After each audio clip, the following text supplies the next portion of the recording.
दोपहिया वाहन पर कोई टोल टैक्स नहीं देना होगा, जिसका अभी अभी अधिसूचना जारी नितिन गडकरी जी ने कर दिए हैं।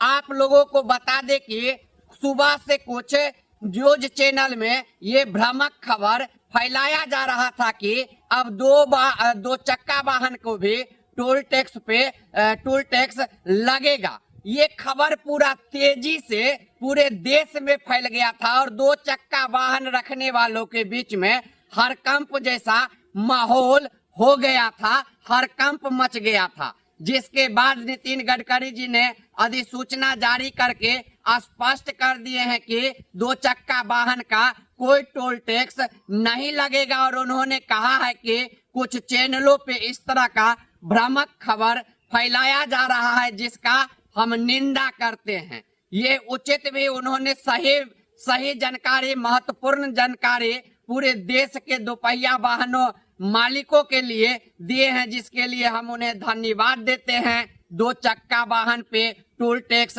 लगना ही नहीं चाहिए। ये खबर वैसे ही सुन के ही लग रहा था जो फर्जी है, भ्रामक है, और वही साबित हुआ है। तो ऐसे न्यूज चैनल को भी, ऐसे लोगों को भी बहिष्कार कीजिए जो भ्रामक खबर फैलाकर माहौल बिगाड़ने का कोशिश करते हैं।